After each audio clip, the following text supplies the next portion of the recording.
Indianapolis back in the 90s. I had a railroad department. And then when I think Yeah, we, do it,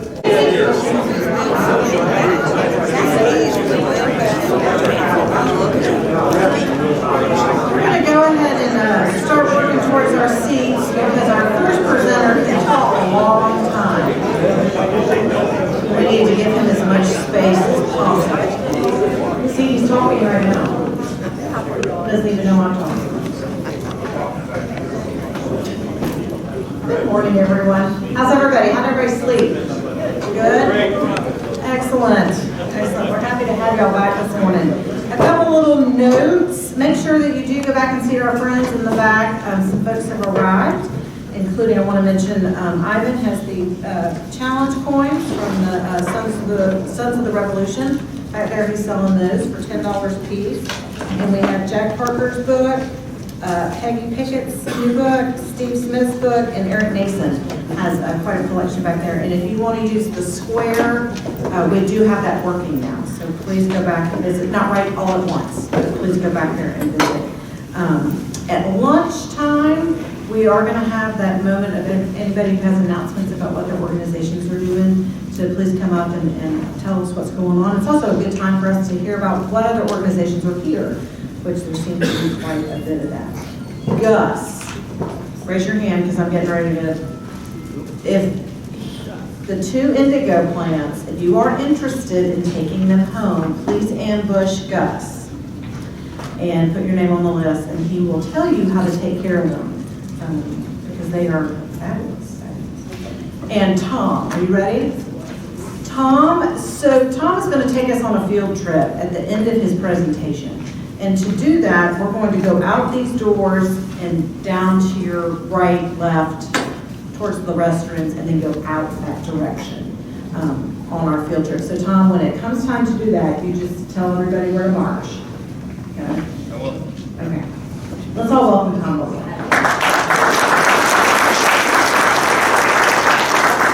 Can you all hear me if I don't use the microphone? Yes. All right. I'm going to put my period incorrect glasses on so I can see you all. All right. Just to get an understanding of who's all here, because I know there are a lot of people who fire cannons here. A lot of my volunteers that come with me around the state are here. How many have seen cannons fire? Okay, who has not seen a cannon fire?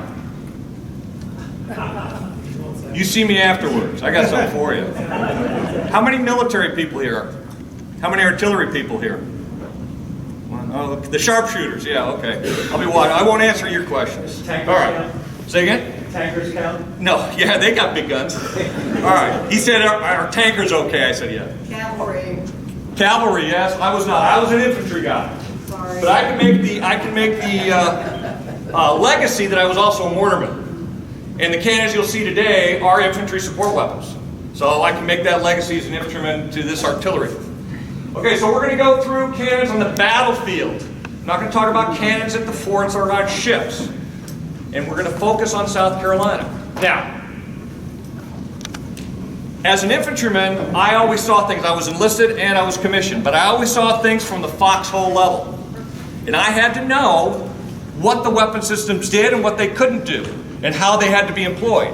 You guys probably know all the historical stuff when cannons were used and all that good stuff.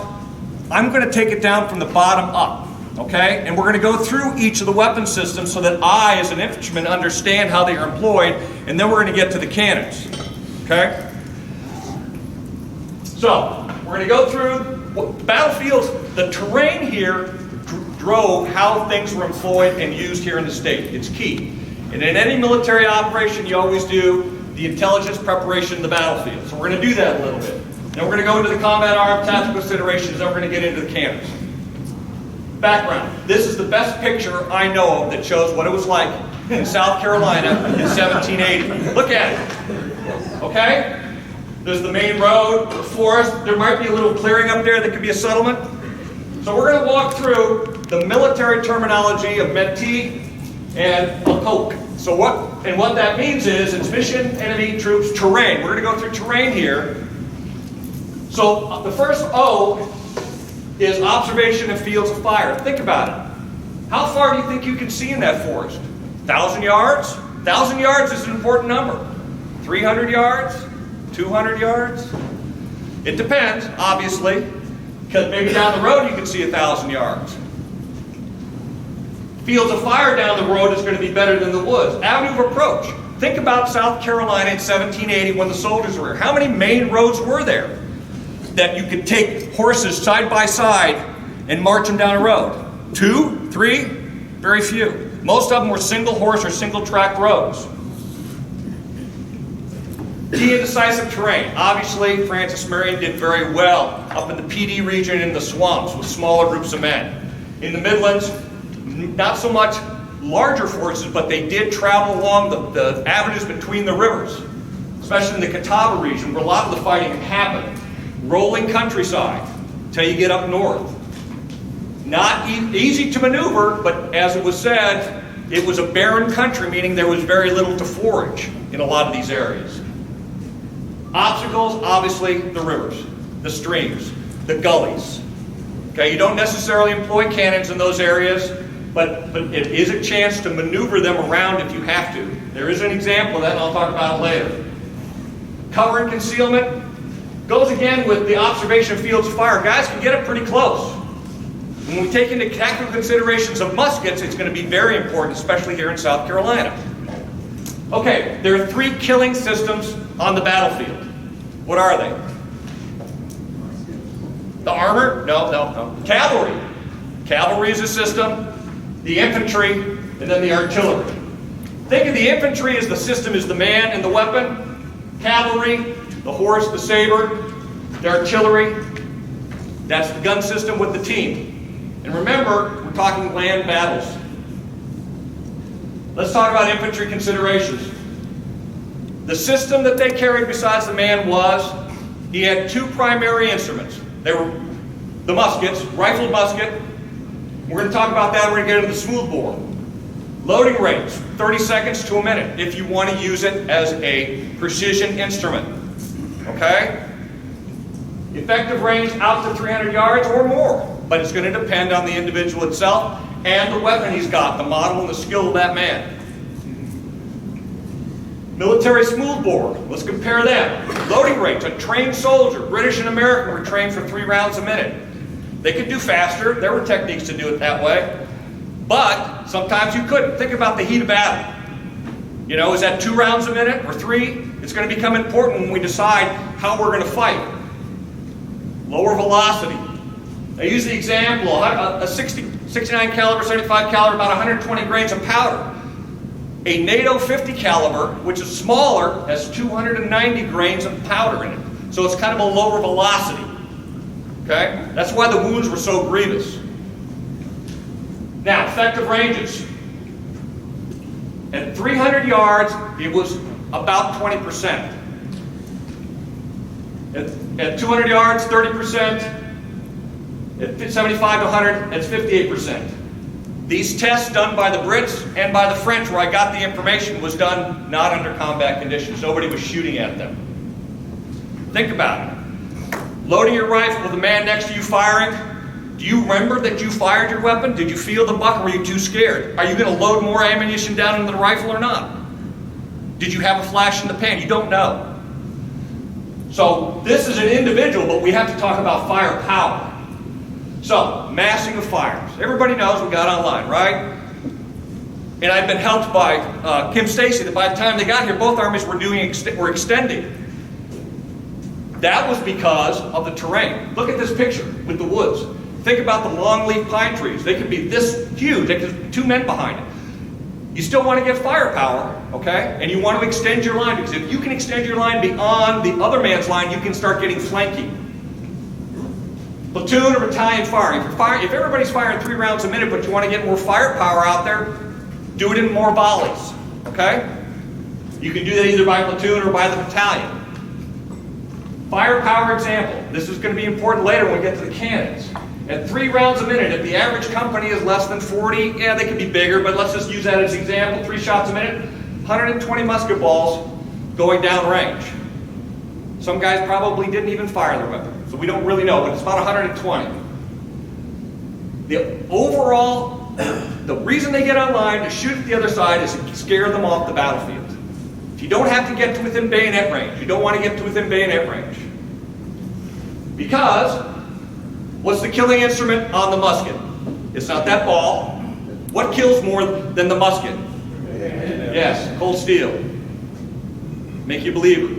And it doesn't have to be reloaded. Why is the bayonet important? Consider this. How many seconds does it take a trained soldier to load his musket? About 20 seconds, right? At 100 yards, how long does it take you to run with the bayonet to the other line? 4.1 second. We do test. When I go out, we do our demonstrations. We actually put a silhouette 100 yards down. We make kids do it. We make adults do it. Some of that, and sometimes we put one of our demonstrators. He's loading his musket, and he'll fire it in the air if he can load it. But typically, we get fast runners that will get down there before him, before he can finish loading in 20 seconds. So the 100 yards is that's the real deal. So what do you do when this is charging at you, right? You run away. Or you're going to stand and fight. But you better have your bayonet on. Okay, tactical consideration. Let's talk about cavalry a minute. It's one slide. Reconnaissance was their mission. Communications, messages back and forth. They were combined arms. Tarleton was a great example of combined arm team. He had cannons with him. Unfortunately, he didn't use them in cowpens. That might have changed something. Smaller groups, less than 60 horses. Horses were always a problem here. Francis Marion was lucky. The marsh tacky horses, well-trained horses to get it in the swamps. And they can break an infantry line, especially if they maneuver around. Think about the woods. I can get in close. Those horses will gallop a lot faster before I can reload a musket at 200 yards. And then, of course, they have the saber. Everybody knows about Tarleton's men got so tired slashing their sabers at the retreating Americans out of Camden. Okay, why is this important? I tried to find the quote, King of Battle. King of Battle is what we call the artillery. The closest thing was Napoleon Bonaparte, 25 years later, is going to talk about best side has the best artillery. But he employed, by the time of the Napoleonic Wars, they were employing artillery differently than they did during the Revolutionary War, especially in South Carolina. Let's compare artillery today, and before. So we are a line of sight weapon. I got to see what I'm shooting at. Yes, I can lob shells. I have mortars for that. And I can lob exploding shells with mortars and howitzers. But the cannons you're going to see today is a line of sight weapon. Compared to today, they're all indirect. Less mobile. Horses, cattle, whatever it takes to move the cannons around to get to the battlefield. Here in South Carolina, they use a lot of rented resources and hired people because they just couldn't get the cannons down here with all the trained crews from the American side anyway. But when they get into the fight, when we get into the weights, the smaller cannons can be moved around a lot better than the big ones. Weather dependent. I have shot these cannons in humid weather and we have problems with the quill. We have problems putting dry powder on. So it is very weather dependent, not just rain, but even high humidity is difficult. Today it's all weather. Iron balls versus high explosive. Okay? Very short range. We're going to talk about that in a minute. Types of cannons. Typical cannons of an artillery company. It wasn't called a battery till later. So the size, let's talk about the first one, a 3-pounder. Average weight about 300, depending on if it was brass or iron. Charged used is a ½ pound. Means my velocity is a lot higher than those musket balls.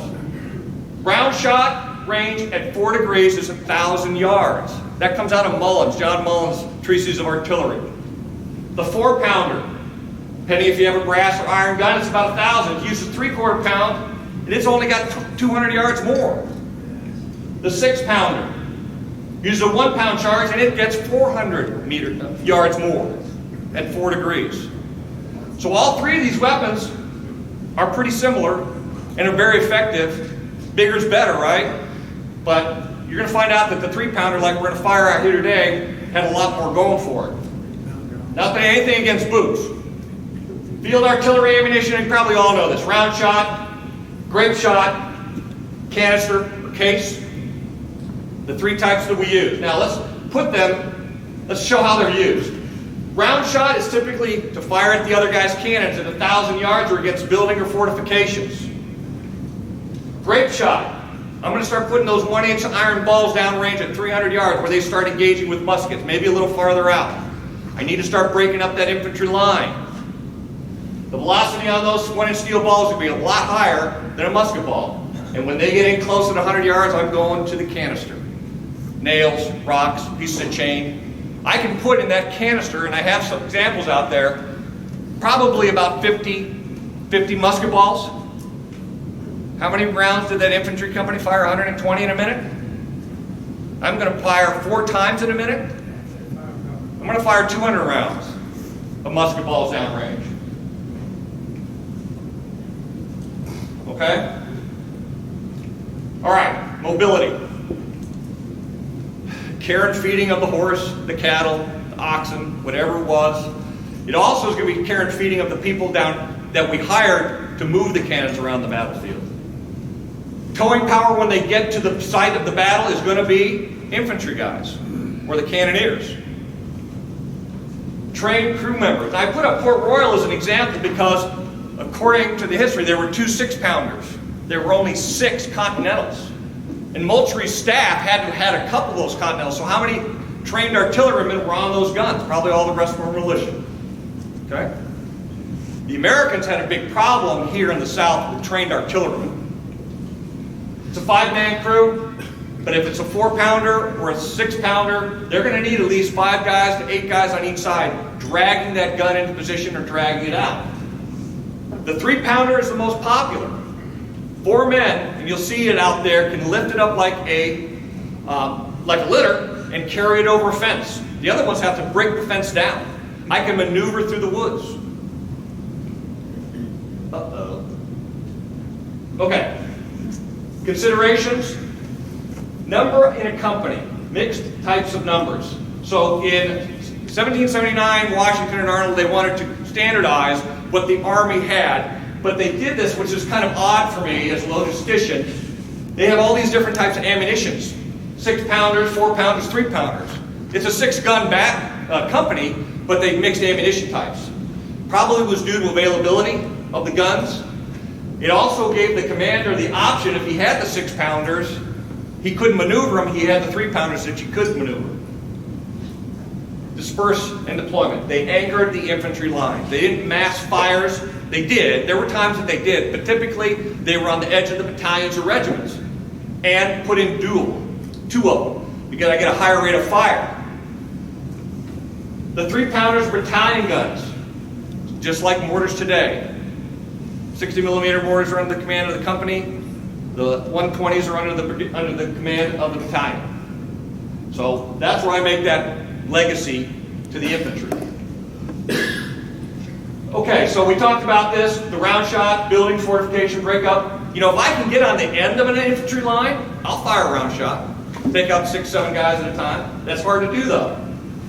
So short range, between 300 and 100, I want to stop that bayonet attack. Massing of cannons was done. Cornwallis did it at Guilford Courthouse, killed a lot of his own men. Other examples here in South Carolina, not really. Only in pairs. So they didn't really do that many here as far as putting all the guns online. You know, the examples of Monmouth where they did, certainly at Yorktown. Now, important, the can crew. Do they fight to save the guns? Do they flee? Do they try to recover it, or do they spike it so it can't be used? These are all considerations if the cannons are being attacked. Okay, how systems determine fight or flight. Okay, think of it this way. It all depends, right? But we're going to pretend we have muskets, cavalry, and cannons, and the battlefield is level and open. If it's 200 infantry against 200 infantry, who wins? The side that can fire faster, the side that can get on the flank better. Okay? It depends. But they probably will fight each other. 200 versus 150, who wins?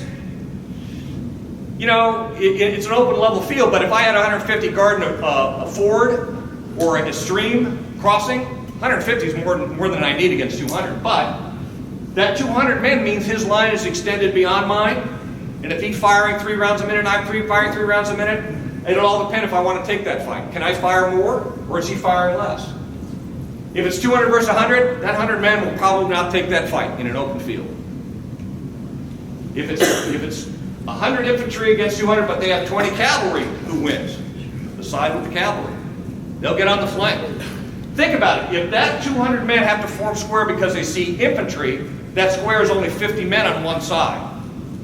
Against 100 muskets and 20 cavalry, cavalry probably doesn't even have to do anything but stand there and look good. They'll form square. 200 infantry against 50 infantry and 1 cannon, that cannon is a killer on the battlefield. I'll take that fight with the cannon and 50 infantry. Okay. Were they decisive on the battlefield? I have toyed with this a long time. They were used. Decisive, you know, in Camden there were 9 on each side. Americans lost all their guns. There was a cannon duel. It would have been decisive at Cowpens if they had used the 2 3-pounders that were sitting back? Maybe. I don't know if anybody knows that, but the 2 3-pounder crews died at their guns at Cowpens, the British. And they are still revered today by the British artillery. Okay, in a few years, tactical and training manuals can be written. If you look at the Treatises of Artillery written in 1754, which was the Bible on cannons, there's a page and a half devoted to tactics. All the rest is about ammunition and building cannons and carriages. It's interesting. Firing in mass is going to come into play, especially in the Napoleonic Wars. Ammunition improvements. We're going to start getting exploding shells that are fired out of the cannons. Now, you already had them from the howitzers and the mortars. So, any questions before we go outside? Yes. Yes, sir. The Continental Artillery Regiments had 2 guys called a matros and a gunner. Give us an idea of the difference between the matros and the gunner. Did you all hear it? Yeah.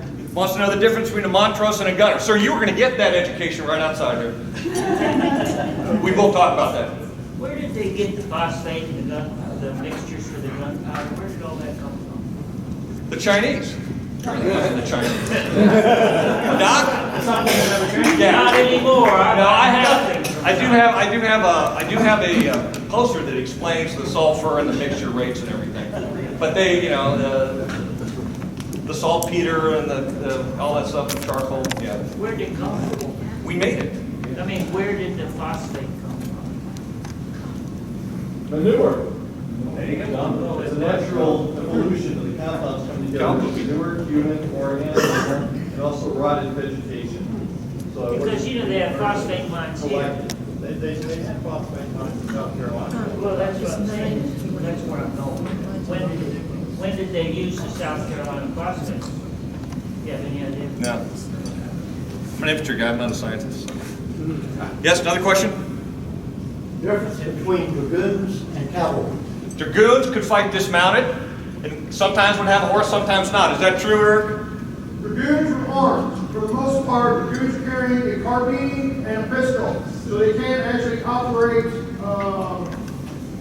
as infantry. If you look at Brunswickers and Saratoga, those were dismounted dragoons. Whereas our cavalry were considered light dragoons.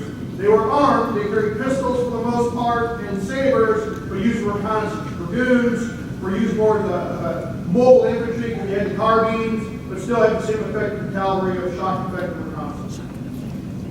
I'll get him first. Yes, sir. What was the rate of fire? Was it pretty much equal whether you're shooting canister? No, think about it. It's an interesting discussion, though, because I like it because it's 3 rounds every minute for a musketman. I can do 4 to 5 rounds in a minute because I have a trained crew. And they're all doing one individual thing. The teamwork thing is important for a cannon, but I can't do that for very long because that barrel will get so hot that I'm starting to put those powder charges down there in that cotton bag, they could go off. So I can't do that for very long, but I can put out some firearm. What was the rate again? Like we call it 4 would be a good standard number. Could be 5. Why were the 3-pounders called grasshoppers? Ma'am, I'm going to show you that outside. Where were these cannons? The cannons, were they all coming from Europe? All mostly Europe, right. There was a foundry again in Philadelphia that I think made a couple 3-pounders, but that was late in the war. There was a foundry here. I read So Jack Wheeler, there was a founder here in South Carolina, but as soon as the British got here, they went, most of, yeah. And I found out that the French 4-pounders were not very popular, but the 3-pounders and the 6-pounders were, and they typically were British. Yes, sir? Were swivel guns ever used? Swivel guns ever used? Yes. Fixed fortifications mostly. They were easy to handle, but they're going to have something to put them down on to fire them. Yeah, they would work. Okay, and did Marion employ... That's a great question. I should have brought that up. Did Marion employ artillery? He was given artillery a lot by Green. He hauled around a 25-pounder and then finally parked it somewhere. Okay? He was eventually given, and I thought of a wreck at Mount St. Hope. Was it Mount Hope Swamp he used 3-pounders? Watson used, the British used 3-pounder. Okay. No, he was given it, but he was... captured 2 3-pounders. So he put them in a redoubt. And then he realized, I'm standing here drawing attention, which he first wanted to do, but then he realized he was in North Carolina, so he sank them. During, in 1781, he actually did capture 6-pounders. He did the same thing. What do I do with this? He sank them. So during, and I'll get into this later on this evening, once he went on campaign against Fort Bob, he knew that his riflemen could not do anything to a fortified position. So Green started providing artillery. But he did capture a few guns, but because of his tactic of continually moving, not drawing attention, he ended up eventually sinking them because the guns couldn't keep up with his horses. What causes cannons to explode? What causes cannons to explode? Overcharging, or something lodged in it that doesn't allow the ball to come out, or they eventually do burst with constant use. Now the good thing was, if it was a brass cannon, they could reforge it. If it was an iron cannon, it was worthless after that. Are you going to sharpshoot me? No, I'm not. I just want to say that the American skill with artillery, I have to say that the Second South number was pretty decisive at Fort Sullivan in June. Yeah, that's why I stayed away from artillery at forts and on the sea, because they were decisive. But from a land battle perspective, and I got to give you a compliment, Tom. Frederick Great would be smiling right now. I'm sure you're familiar with the famous saying that artillery lends dignity to what otherwise would be an... Oh yes, that's right.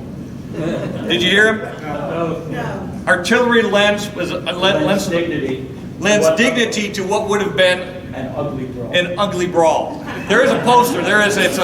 It was probably done in the late '60s, early '70s, and artillerymen had it, and it showed these guys. It was a mess. It was funny. It was like it was a cartoon. Yes, sir. In the Revolutionary War, do we know the causing battle deaths, artillery, infantry, or cavalry? Which one caused the most deaths in the Revolution? Most deaths by system, artillery, or the bayonet? Eric? The system that caused the most casualties in the Revolution? Blades. 80% of the casualties we assessed in the American Revolution were caused by blades. Only 20% were caused by a projectile.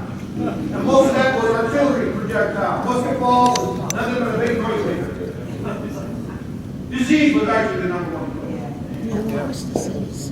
Yes, ma'am. I understand that there was a cannon foundry in Massachusetts, in Canton, run by Paul Revere, no less. But I also understand that the cannonballs that we were casting in the colonies weren't very good. That they tended not to fire well because they weren't round. Yeah. Cannonballs not firing, those that were produced by the Americans weren't as well made to fire out of cannons as say the British. That's what she was saying. Any other questions? Field trip. All right. Everybody get up. Get out.